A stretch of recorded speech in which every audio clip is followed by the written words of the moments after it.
Unbelievable athlete, unbelievable commitment to winning the hard football, which he did on so many occasions.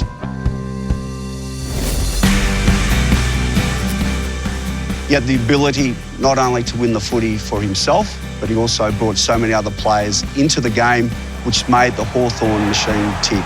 Hawthorn really tightening up their game. Wallace playing a slashing game in the centre. Look at that pass. 40 years ago, Terry Wallace came down from the Camberwell footy ground and 24 games later was a premiership player and a dominant player at that.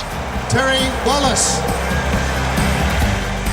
I fortunately or unfortunately nicknamed Terry the Plough because he just used to plough into the packs. No real regard for his own safety.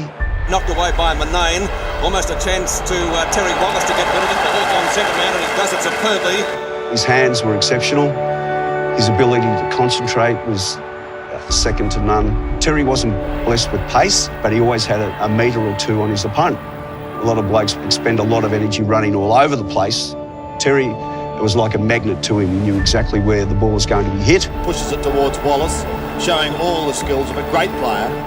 Yabby always used to talk about team performance out of 10. Our really good games are up around 10. Our poor ones were around about 3 or 4. Wallace used to work regularly on 10 out of 10. If he had a really bad one, it would be around about 8 out of 10. Terry Wallace, there he is on screen now. When you have a look at him, he wasn't built as like an athlete. He was more like a Roman gladiator with a shield and a sword in his hand out there battling. A great player, and of course polled very well on the Brownlow Medal this year. Towards half forward. Wallace. Selfless, do anything for the team. I suppose pride comes into it because when you come up in the big games, that's where you want to earn your stripes. A lot of blokes can earn their stripes playing against the lesser sides, but to be able to perform when it's at its hottest is a true indication of a champion, and Terry ticks all those boxes. Clear now as the ball goes over there to Wallace. For me, the half ball. This looks dangerous. A long shot at goal up there to Burnham Wells. He's put it through. A magnificent goal, and what a laugh the Bombers are getting at the moment. When we have a look at that 83 grand final, when he won the best and fairest in a premiership year, and the club winning by 78 points was just absolutely astounding. From 1883, Terry Wallace.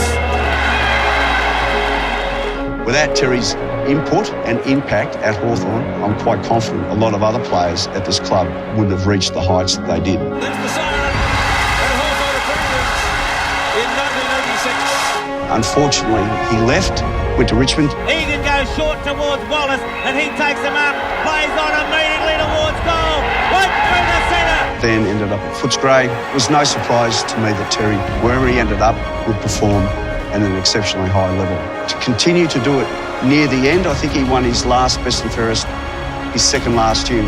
But to win 4 best and fairest is just unbelievable. A fine acquisition he has been. Twice best and fairest at Hawthorn before coming to Fitzroy.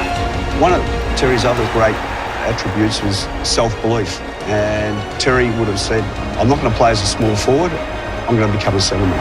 And I'm going to become one of the best of all time. His ability to read the ball, his aerobic capacity really set him up to be one of the all-time great Hawthorn players, and absolutely, thoroughly deserves this great honour.